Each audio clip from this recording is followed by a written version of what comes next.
반갑습니다. 우리 옆에 있는 분들 같이 인사하겠습니다. 반갑습니다. 예, 은혜 많이 받으시길 바랍니다. 날씨가 굉장히 좋지요, 오늘. 또, 예, 오늘 아주 나들이 가기 좋은 날씨입니다. 예. 나들이 가기 전에 일단 우리 예배를 하나님 앞에 아주 진정 어린 마음으로, 예, 신령과 진정으로 또 드리는 복된 시간 되기를 주의 이름으로 축원드립니다.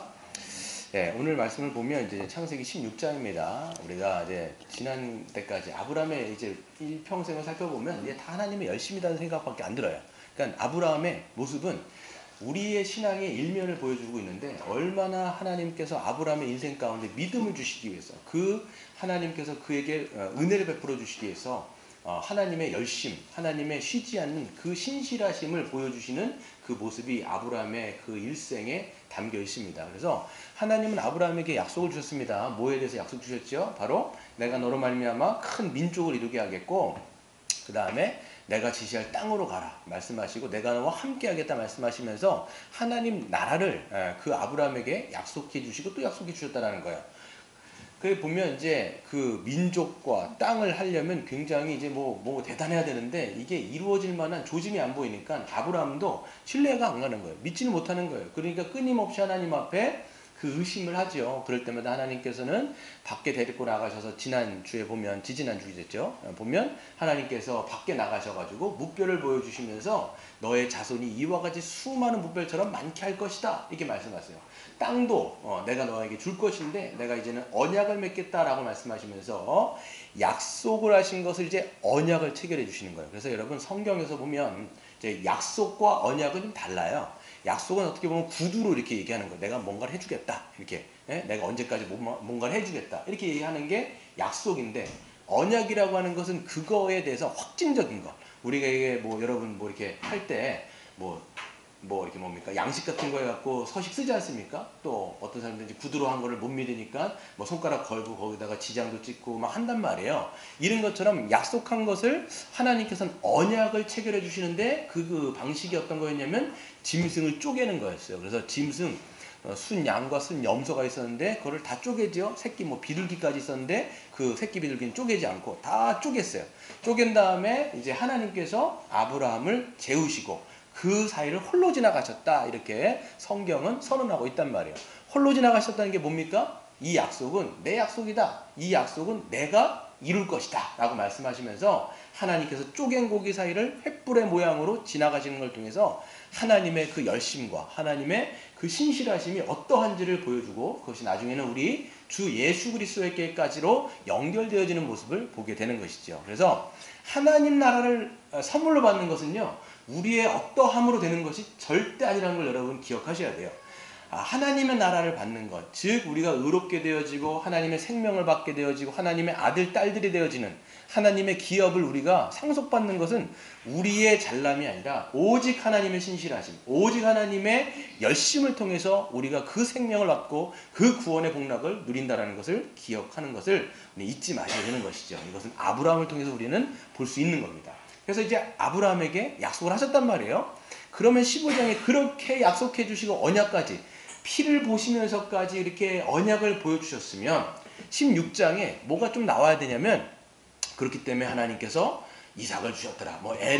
사라가 임신하게 되었더라. 이렇게 나오면 얼마나 좋습니까? 그런데 1절에 딱 보면 뭐라고 되어 있냐면 아브라함의 아내 사라는 출산하지 못하였고 이렇게 되는 거예요. 이게. 예. 좀 빨리 주셔야 되는데 좀 얘기를 하셨으면 빨리빨리 하나님 좀 해주셔야 되는데 그게 좀 느려. 이게 느리니까 이제 여기서 일들이 생기는 거죠.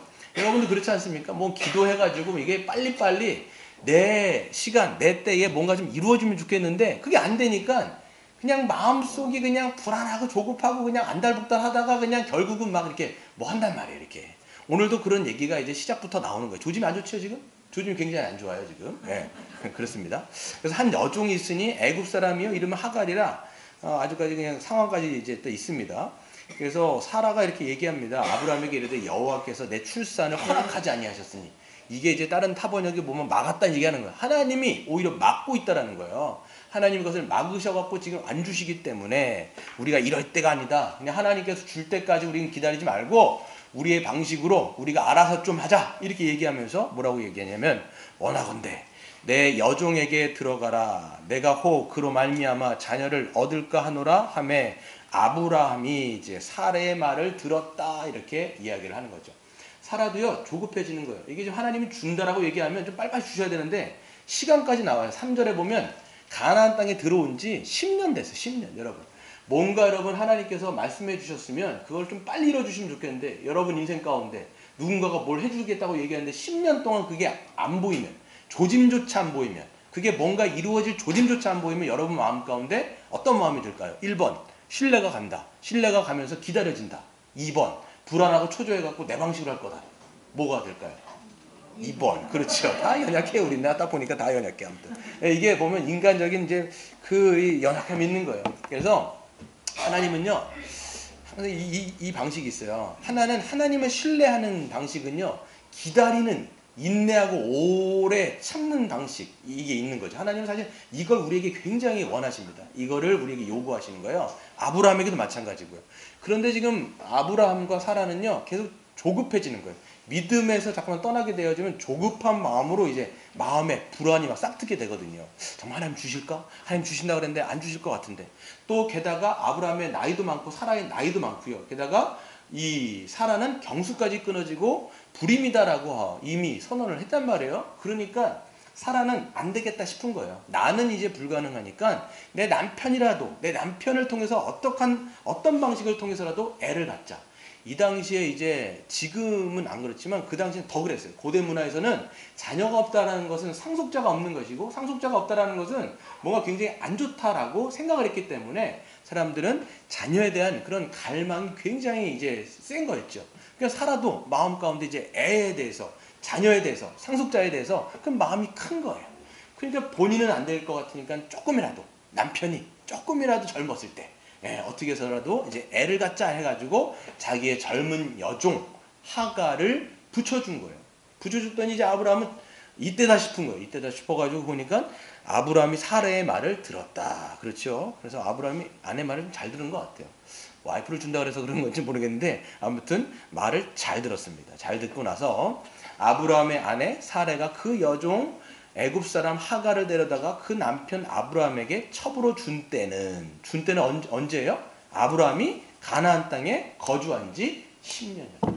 여러분 시간이요 작은 세월은 아니에요. 지금 보면요. 막 기다리고 해도 안 주니까 이게 10년 동안 이게 했는데 여러분도 아까 고백했던 것처럼 뭔가 여러분 눈앞에 보이지 않고 잡히지 않잖아요. 그럼 여러분 마음 가운데는 불안하게 돼 있어요. 조급하게 돼 있어요. 이게 조급하다. 불안하다.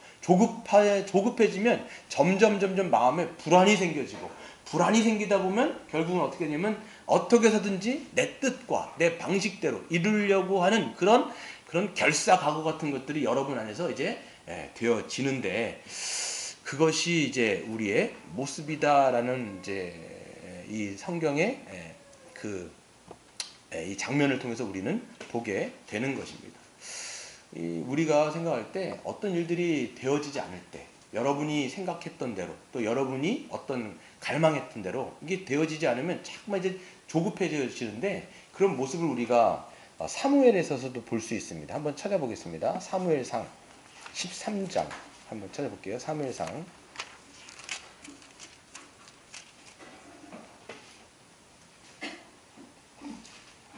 13장을 보시면 사울이라고 하는 왕이 나와요. 이 사울이라는 왕이 나오는데 하나님께서 이제 사울 왕을 세우지 않습니까? 이제 이 사울 왕은요, 하나님 세우신 왕은 사실 아니에요. 이스라엘 백성들이 하도 왕 달라고 해가지고 하나님께서 마지못해 갖고 그냥 준 왕 중에 하나가 이제 사울 왕인데 40세 때 왕이 되었고요. 사울을 보면요, 어떤 이제 사람이냐면 사람들을 굉장히 두려워했던 사람이에요. 민심에 굉장히 예민했던 사람. 뭐 보통 정치인들 보면 이제 민심에 굉장히 예민하잖아요. 이 사람이 특별히 그랬어요. 그러다 보니까 하나님의 뜻을 쫓아서 살아가기보다는 민심에 따라서 좌지우지하고 그 뜻을 바꾸는 변개하는 그런 모습을 굉장히 많이 봅니다. 이스라엘이라고 하는 나라는 다른 나라와는 전혀 다른 나라예요. 어떤 나라냐면 하나님이 진짜로 왕이셔서 그 백성들을 통치하시는 왕정국가예요. 진짜 왕정국가인 거예요. 하나님의 왕으로. 대리 통치자로서 이 왕들, 인간 왕들을 세우시기는 했지만 그래서 하나님이 직접 통치하시는 신정국가란 말이에요. 그러면 이 왕은 하나님의 뜻이 무엇인지를 분명히 깨닫고 그것을 분별하여, 분명히 다 율법이 다 주어졌으니까 다 알잖아요. 그거를 딱 보고 이제 모든 이 백성들을 통치해야 되는데 전혀 안 그랬다라는 거예요. 사울이 보면 이제 다 읽진 않겠지만 사울이 왕이 됐을 때 나이가 40세입니다. 그때 어떤 일이 있었냐면 블레셋이라는 나라가 있는데 이스라엘 백성을 끝까지 괴롭혔던 게 블레셋이에요. 그 여러분 잘 알고 있는 그 골리앗이 어디 사람이에요? 블레셋 사람이라는 거예요. 그러니까 블레셋은 처음부터 끝까지 계속 이스라엘 백성들을 괴롭혔던 민족 중에 하나인데 이때도 싸움이 붙어요. 그래서 어느 정도의 싸움이 붙냐면 지금 사울은 왕이 돼갖고 3,000명을 데리고 나가고 있어요. 그런데 3,000명도 다 데리고 나가는 게 아니라 2,000명은 자기가 데리고 가고 1,000명은 자기 아들 요나단이 데리고 가가지고 믹막스라고 하는 곳에서 진을 치게 됩니다. 그런데 대적인 블레셋은 어느 정도를 데리고 오냐면 여기서 보시면 병거, 요 5절에 보세요. 블레셋 사람들이 이스라엘과 싸우려고 모였는데 병거가 3만. 병거라고 하는 것은요, 이제 마차 같은 거, 이제 철 마차 같은 게 있어요. 3만이고요. 말을 탄 기마병들은 6,000명이고, 백성들, 보병들은 몇 명이냐면, 해변에 모래같이 많더라. 이렇게 되는 거예요. 그러니까 어마어마한 숫자가 지금 진을 치고 있는 거예요. 그러니까 사울이 긴장할 수밖에 없는 거예요. 하나님의 뜻을 쫓아 이제 싸워야 되는데, 그게 아닌 거예요. 어떤 일들이 벌어지냐면, 그래서 6절. 이스라엘 사람들이 위급함을 보고 절박하여 굴과 수풀과 바위 틈과 은밀한 곳과 웅덩이에 숨어버리는 거예요. 쫀 거예요. 지금 다 쫄아가지고 이제 막 도망가기 일보 직전인 것이죠. 그래서 어떤 히브리 사람들을 요단을 건너 갓과 길르앗 땅으로 가되 사울은 아직 길갈에 있고 그를 따른 모든 백성들은 떨고 있는 거예요. 얼마나 두렵겠습니까? 수많은 사람, 여러분 적진이요, 여러분 눈앞에 자기네들 수에 비할 바가 안 되는 어마어마한 수가 그냥 쫙 깔려있다고 생각해요. 쫀단 말이죠. 그랬더니 8절에 보세요. 사울은 사무엘이 정한 기간대로 이래 동안 기다렸으나 사무엘이 길갈로 오지 아니하매 백성이 사울에게서 흩어지고 있는 거예요. 그러니까 이제 전쟁을 치르기 전에 사무엘은 제사장격이거든요. 와가지고 지금 그 하나님 앞에 번제를 드리고 화목제를 드려가지고 그 다음에 싸움을 나가야 되는데 온다고 했던 누가 안 오고 있는 거예요? 사무엘이 안 오고 있는 거예요. 정한 때가 되어도 안 오고 있는 거예요. 그게 며칠이에요? 일주일이 지난 거예요. 이래라고 하는 것은 일주일인데 지나니까 마음에 얼마나 똥줄이 타겠습니까? 백성들은 똥줄이 막 타니까 이게 하도 안 오니까 이제 결국은 어떤 일들이 벌어지냐면 보세요. 사람들이 흩어지기 막 시작하는 거예요. 야, 안 되겠다 안 되겠다 도망가는 거예요. 그랬을 때 사울이 이르되 9절 번제와 화목제물을 이리로 가져오라 하여 번제를 드렸어요. 누가 드린 거예요? 사울이 드린 거예요. 원래 누가 드려야 돼요? 사무엘이 드려야 되는 거예요. 그런데 이게 너무 급하고 너무 똥줄이 타니까 해서는 안 되는 일, 왕으로선 해서는 안 되는 그 하나님 앞에 제사를 자기가 드렸다라는 거예요. 그랬는데 놀랍게도 보면요. 10절에 번제를 드리기를 마치자 사무엘이 온지라 사울이 나가 맞음에 무난하였다. 이렇게 얘기하는 거예요. 저는 제가 생각했을 때 사무엘이 뒤에서 이렇게 보고 있었던 것 같아요. 제가 보니까 이게 이 제사를 드리기를 마치자마자 문을 열고 내가 왔습니다. 이렇게 얘기하는 거예요. 뭐 시험하는 것도 아니고 지금 끝나자마자 오는 거죠. 이게 보면요. 하나님께서 아마 사울을 좀 시험했던 것 같아요. 제가 생각할 때는. 안 그렇습니까? 그러니까 이거를 끝나자마자 바로 와버리는 거예요. 그러니까 하는 말이 뭐냐면 11절 사무엘이 이르되 왕이 행하신 것이 무엇이냐 하니 사울이 이르되 백성은 내게서 흩어지고 당신은 정한 날에 오지 아니하고 블레셋 사람들은 믹마스에서 모였음을 내가 보았으므로 내 마음이 그냥 눈 녹듯이 녹아가지고 백성들 다 달아나지 당신은 오지도 않지 내 마음은 정말 불안하지 조급하지 그러니까 내가 할 수 없어서 내가 그냥 하지는 말아야 되지만 하지 말아야 될 그 일들을 내가 그냥 조급해서 했습니다. 이렇게 얘기하는 거예요. 여기서 나중에 사무엘이 뭐라고 얘기하냐면 이 일 때문에 당신은 왕에서 패하여질 것이요 이렇게 돼요. 다른 왕을 하나님께서는 분명히 세울 것입니다 라고 분명하게 사무엘이 사울에게 딱 얘기하는 거예요. 그랬더니 그냥 가지 말라고 무슨 찬양 아닌데 가사가 생각나네. 가지 말라고 가지 말라고 그러다가 하도 붙잡으니까 가지 말라고 그랬는데 이 사무엘이 가요. 가니까 뭐가 찢어지냐면 옷깃이 찢어질 정도로 꽉 붙들었던 거예요. 그런데 사무엘은 확 지나간 버립니다. 이러면서 되어지는 모습을 보게 되죠. 저는 이걸 읽으면서요, 우리도 마찬가지예요. 조급할 때 있잖아요. 어떤 일들이 당장 이때에 안 이루어질 때 보면요, 항상 우리는요, 내 때가 있어요. 내 때가 안 되면 내 방식대로 자꾸만 하려는 거. 여러분 기억하셔야 돼요. 하나님의 뜻은요, 하나님의 때에 하나님의 방식으로. 우리 한번 따라해 보겠습니다. 하나님의 약속은 하나님의 때에 하나님의 방식으로. 네. 근데 이걸 모르면 자꾸만 우리가 내 때에 내 방식으로 뭔가를 자꾸만 하려다 보니까 일들이 일어난다는 것을 보게 되는 것이죠. 그래서 여러분 어떤 일들이요, 잘 내 마음대로, 이게 여러분 하나님은요 자꾸만 그렇기 때문에 우리의 성품을 바꿔 하시는 거예요. 이 조급한 마음들, 불안한 마음들. 여러분 왜 사람들이 불안해하고 왜 사람들이 조급해하는가? 인간은요 자기가 이 모든 상황을 컨트롤할 수 있는 힘이 없어요. 전능하지 않기 때문이죠. 우리는 하나님이 아니기 때문에 내 마음 내 뜻대로 이걸 할 수가 없어요. 그러니까 우리는 불안해하는 거죠. 하나님만이 모든 상황을 컨트롤할 수 있고요, 그 모든 상황을 조율해 갈 수 있는데 우리는 그렇지 않단 말이에요. 그렇기 때문에 우리 안에는 자꾸만 이 조급한 마음, 불안한 마음들이 불쑥불쑥 찾아오면서 자꾸만 내 뜻대로 막 가려고 하는 그런 것들. 근데 하나님은 자꾸만 그런 우리의 이 멍에를 우리를 딱 트시고 자꾸만 우리를 뭡니까? 하나님의 뜻 가운데로 돌이키려고 하는 하나님의 그런 훈련시키시는 방식이 분명히 있으신 거예요. 여러분 가운데도 혹시 이런 조급한 마음과 불안한 마음 때문에 정말 여러분의 뜻대로 하려고 하는 그런 그 의지적인 모습들이 있다면 이거 훈련받고 있다고 생각하시면 돼요. 이게 틀리지 않을 겁니다. 그런데 말씀을 보게 되어지면 항상 여러분 자기의 뜻대로, 자기의 방식대로, 자기의 때에 뭔가를 이루려고 하면요 문제가 발생해요. 오늘 4절을 보시면 아브라함이 하갈과 동침하였더니 하갈이 임신하매. 뭔가 여러분 뜻이 이루어진 것 같죠? 아브라함이 그렇게 기다렸던, 사라가 그렇게 기다렸던 애가 생겼어요.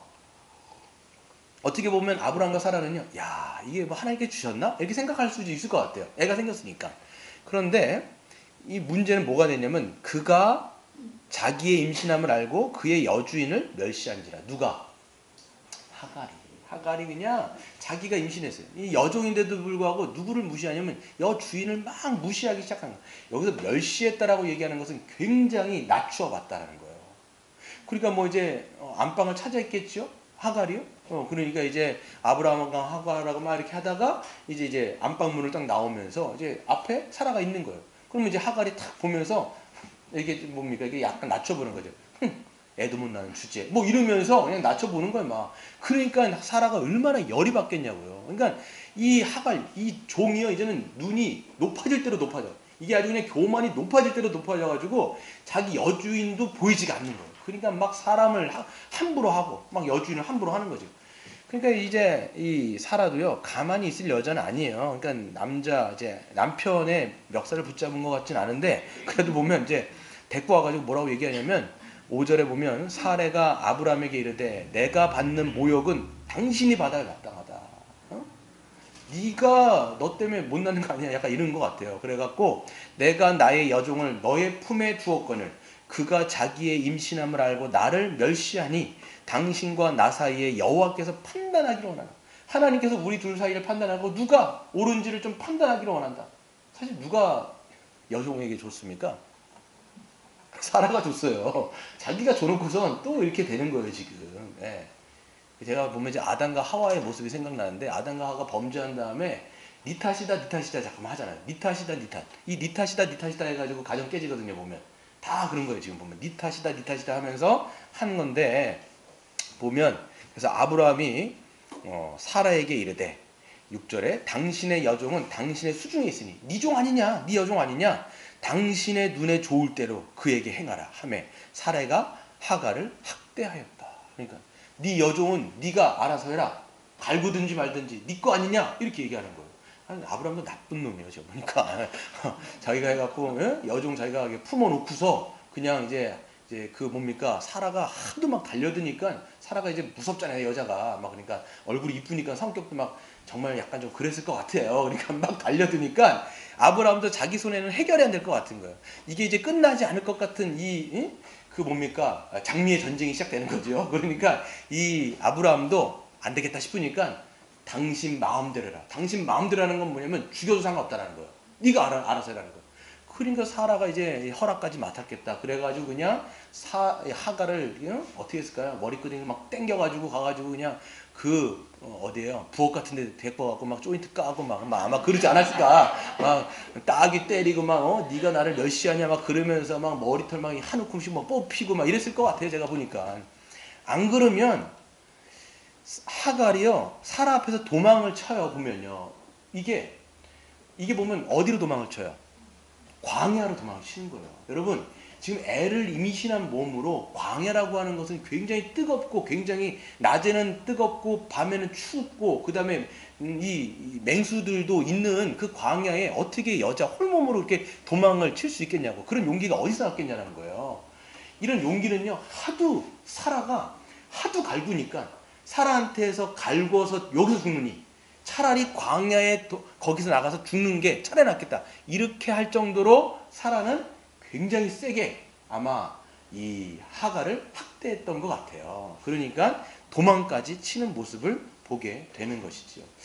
우리도 보면요, 이런 자기의 뜻대로 이게 보면요, 이게 조급하고 불안한 마음 가운데 자기의 때에 자기의 방식으로 뭔가를 이루려고 할 때 우리 잘 생각해 보세요.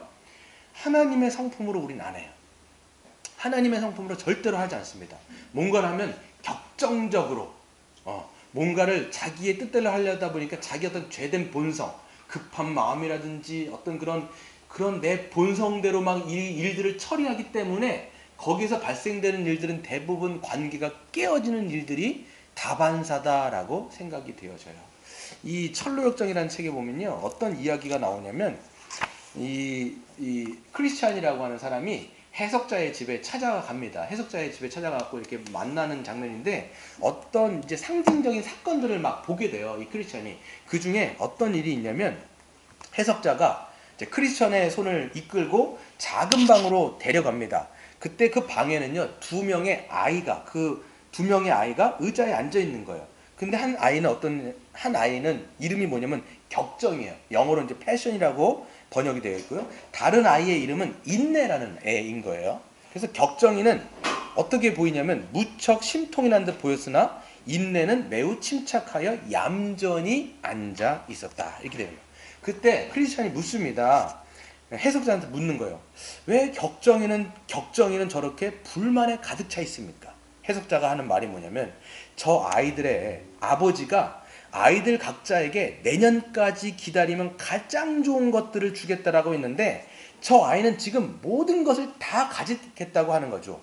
그렇지만 인내는 즐거운 마음으로 기다리고 있는 것입니다. 이렇게 얘기하는 거예요. 그러니까 아빠가 내년이면 준다라고 얘기하는데 얘는 지금 당장 그것이 눈앞에 있어야 되는 거예요.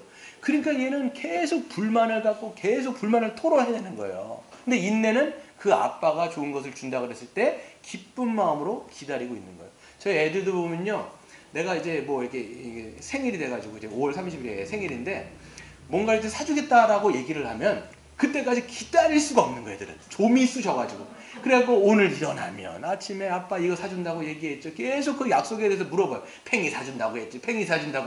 그거를 계속 얘기를 안 사줄까봐. 아니 사준다고 얘기했으면 좀 기다려야 되는데 그걸 계속 얘기를 해가지고 그래서 어제 사줬어요. 그냥 사줘갖고 그냥 사줬는데 그런 걸 보니까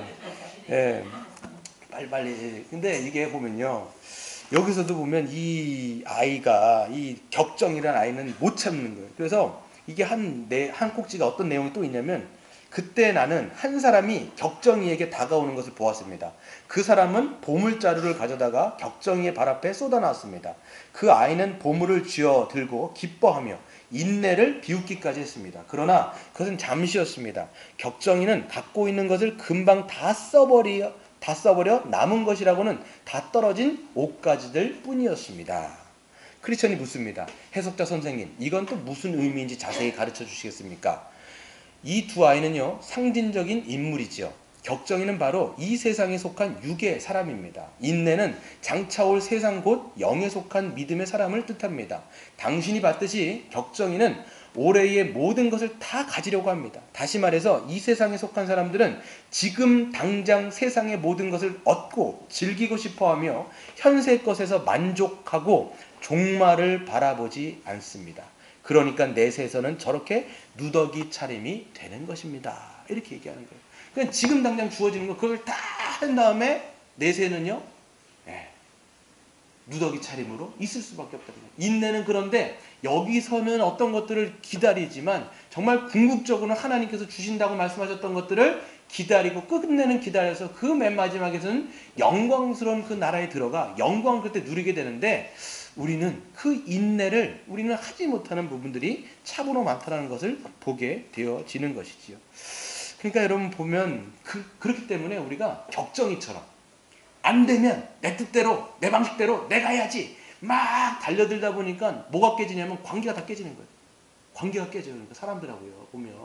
왜냐면 내 성품으로 하니까 내 어떤 그 성향대로만 깨버리니까 이게 사람들하고 관계가 좋을래야 좋을 수가 없는 거예요. 그러면 자기가 자기 뜻대로 막 다 해가지고 뭔가를 이룬 것처럼 보여요. 그런데요 나중에 몇 년, 10년, 20년 주위에 사람들이 없어요. 주위에 사람들이 없는 거예요. 왜? 내가 원하는 것을 내가 지금 다 이룬 것처럼 보이지만 사람들은 다 없어지는 거예요. 왜? 관계가 다 깨지는 거예요. 오늘 이 얘기하는 것처럼. 그랬을 때 보세요. 7절에 보시면 도망을 간 다음에 우리 한번 같이 읽어볼까요? 7절 시작. 여호와의 사자가 광야의 샘물곁 곧 술길 샘곁에서 그를 만나. 그러니까 이제 이 사례 때문에 도망을 갔는데 광야 가운데 이제 도망을 가갖고 막 이게 얼마나 힘들었을까요? 이 사람도. 하고 있는데 누가 만나주세요? 여호와의 사자가 만나주는 거예요. 이게 하나님이 만나주시는 거거든요. 여종까지도 돌봐주시는 하나님 우리는 생각할 수 있어요. 여종을 만나주시는데 9절에 보시면 여호와의 사자가 그에게 이르되 내 여주인에게로 돌아가서 그 수하에 복종하라. 아니 어떻게 해서 도망갔는데 어떻게 지금 어떤 마음으로 지금 도망왔는데 어떻게 말씀하시냐면 하나님은 돌아가서 아브라함과 사라에게 복종하라 이렇게 얘기하는 거예요. 저는 생각할 때 아유 참 내가 지금 가면 죽잖아요. 어떻게 보면 내 빼왔으면 돌아가면 이제 진짜 혼날 수도 있는 것이고 힘들어질 수 있는 상황인데 오히려 돌아가라고 말씀하시는 그 하나님 이해가 안 갔을 것 같아요. 이 여종의 입장으로는. 그런데 하나님께서 그 여종의 마음을 아시는 것처럼 그래서 그 여종에게 안전을 확보해 주십니다. 뭐라고 말씀하시냐면 여호와의 사자가 또 이르되 내가 내 씨를 크게 번성하여 그 수가 많아 셀 수 없게 하리라. 이게 뭐예요? 애를 잘 낳고 그 애를 통해서 후손들도 번성할 것이다. 그러면 어떻게 되는가? 가갖고 네가 안전할 거야. 안심을 시켜주시는 거예요. 뿐만 아니라 뭐예요? 11절 여호와의 사자가 또 그에게 이르되 내가 임신하였은즉 아들을 낳으리니 그 이름을 이스마엘이라 하라. 이는 여호와께서 너희의 고통을 들으셨습니다. 이렇게 하는 거예요. 근데 지금 하나님께서 그 사라에게 하갈에게 아이의 이름까지도 장명하여 주시는 거예요. 이스마엘이라고 해라. 너의 고통을 듣고 있다. 하나님께서 너의 고통을 듣고 있다. 내가 너를 감찰하고 있다. 라고 말씀하시는 거죠. 여종은요 그것을 분명히 알았어요. 이 여종이라고 하는 사람은요 이 애굽 사람이잖아요. 하갈이 이스마엘을 낳는단 말이에요. 이 사람조차도 지금 하나님께서 돌보고 계신다라는 거예요. 이 여자가 나중에 뭐라고 얘기하냐면 하나님이 나를 감찰하시는구나 라고 얘기를 해가지고 그곳의 이름을 부엘라 헤로이 감찰하시는 하나님, 나를 바라보시는 하나님, 나를 보고 계신 하나님, 내 고통을 듣고 계시는 하나님이라고 하는 그 이름을 짓는다는 것이죠. 그리고 이 여종은 어떻게 됐을까요? 애굽으로 갔을까요? 아니면 다시 주인에게로 갔을까요? 주인에게로 가는 거예요. 아브람과 사라에게 갔는데 가자마자 집에 문을 열고 들어가자마자 이 하갈이 한 행동이 무엇일까요? 아브람과 사라에게 뭘 얘기했을까요? 여러분이 만약에 여종 하갈이라면 여러분 그 주인들을 만나자마자 뭐 했을 것 같으세요? 싹싹 빌었을 거야. 아마 무릎 꿇고 싹싹 빌고 자기 안 맞으려고 사라가 손이 매운 걸 이제 이미 맛을 봤기 때문에 무릎 꿇고 얘기하면서 분명히 어떤 얘기를 했을 거냐면 광야에서 있었던 자기를 만나주신 그 하나님에 대해서 간증을 해야 되는 거예요. 살려면 간증해야 되는 거예요. 하나님이 나를 보호해 주셨다. 하나님이 나를 이렇게 인도해 주셨고 내가 지금 내 뜻대로 온 게 아니다. 내 뜻은 원래 내 고향 가가지고 그냥 난 내 빼는 게 내 뜻이었는데 하나님 때문에 내가 지금 당신에게 돌아온 거다. 이렇게 얘기하면서 뭐라고 얘기했어요? 하나님이 나에게 이런 약속까지 주셨다는 얘기예요. 내 자손을 하나님께서는 낳게 하실 것이고 내 이 뱃속에 있는 이 애를 낳게 될 건데 그 애 이름까지도 하나님이 장명해 주셨다. 이름이 뭔지 아시냐? 이스마엘이에요. 이렇게 얘기하는 거예요. 이스마엘이에요. 이스마엘이 여러분 뜻이 뭐예요? 예, 내 고통을 듣고 있다. 아브라함은요, 사라는요, 그 여종의 입술을 통해서 지금 누구의 이름을 듣고 있는 거예요? 이스마엘이라고 하는 이름을 들었어요. 그러면 그게 지금 어떤 메시지가 자기에게 울리고 있는 거예요? 왜냐하면 이스마엘은 누가 이름을 지어주신 거예요? 하나님이 이름을 지어주신 거예요. 그러면 그 뜻이 지금 사라와 아브라함에게로 들릴 때 지금 어떻게 들리고 있을까요? 어떻게 들릴까요? 예, 하나님이 우리의 고통을 듣고 계시는구나. 지금 보면요, 이 지금 왜 여러분 잘 생각해 보세요. 왜 하갈을 아브라함에게로 돌아가라고 얘기했을까요? 메시지를 전달하라는 거예요. 지금 어떤 메시지를 전달하라는 거예요? 내가 너희를 지금 듣고 있어. 여종을 돌보시는 하나님이기도 하지만 여러분 여종은요 언약 백성이 아니에요. 사실 말해서. 근데 물론 나중에 보면요 이스마엘이요 나중에 지금 팔레스타인에서 지금 이렇게 지금 이스라엘 백성들하고 지금도 이스마엘끼리 싸우고 있잖아요. 약속의 자녀인 이삭의 백성들하고 지금도 저기 팔레스타인 땅에서 지금 지지고 볶고 막 뭡니까 폭탄 막 날려가지고 애들 막 죽고 하는 게 그때 이게 난 자손들이 지금도 싸우고 있는 거예요. 지지기 볶고 여러분. 그럼에도 불구하고 아브라함이 실수해서 그 난 애들까지도 지금 하나님이 책임을 져주고 있는 모습인데 언약 백성이 아닌 그 여종 하갈을 책임지시는 하나님이라면 하물며 이 하나님의 언약 백성이면 얼마나 그들의 고통을 듣고 계시고 얼마나 그들에게 귀를 기울이시면서 그들을 보호하고 계시겠냐라고 하는 그 음성을 하갈의 메시지를 통해서 하갈의 입술을 통해서 지금 아브라함에게 들려주고 있는 것을 보게 되는 거예요. 여기서 분명히요 아브라함과 사라는요 분명히 깨달았어요. 아, 하나님이 우리의 기도를 듣고 계시는구나, 우리를 감찰하시는구나 라고 하면서 버뜩 생각이 나는 거예요. 여러분 우리도 마찬가지입니다. 성경에 보면요 하나님께서는 우리를 얼만큼 감찰하시냐고 성경이 나와 있냐면 우리의 머리털까지 세심받아라고 말씀하고 계시며 우리가 얼마나 믿음이 없이 우리가 얼마나 이 연약하면 하나님께서 뭐라고 말씀하시냐면 들에 있는 백합화를 바라봐라. 공중에 나는 새를 바라봐라. 공중에 나는 새가 저기 스스로 자기가 어떤 곳간에 쌓아놓지 않아도 하나님께서 그들을 먹이시고 입히시지 않느냐. 들에 있는 백합화를 봐라. 그 들에 있는 백합화가 저 솔로몬이 입은 영광보다도 더 하나님께서 그를 입히시고 먹이시거늘 이 믿음이 없는 자들아 하물며 그 백합화도 그렇고 공중에 나는 새들도 그렇고 그런데 하물며 자녀인 너희를 내가 얼마나 먹이시고 입히겠냐라고 말씀하시는 그 하나님의 음성이 우리에겐 분명히 들려야 한다는 것이지요. 여러분 우리가 조급해지는 것, 우리가 불안해지는 것, 우리가 내 뜻대로 내 방식대로 자꾸 하려는 건 뭐냐면 하나님께서 내 기도를 듣고 계시지 않다라고 하는 그런 불신앙에서부터 싹 트는 거예요. 근데 이걸 잠재울 수 있는 유일한 길은 뭐냐면 하나님의 그 음성이 들려야 돼요. 내가 너의 고통을 듣고 있다. 내가 너희를 지금 보고 있다. 내가 너희의 모든 것들을 내가 감찰하고 있다라는 것들을 들으시는 여러분 되시기를 바랍니다.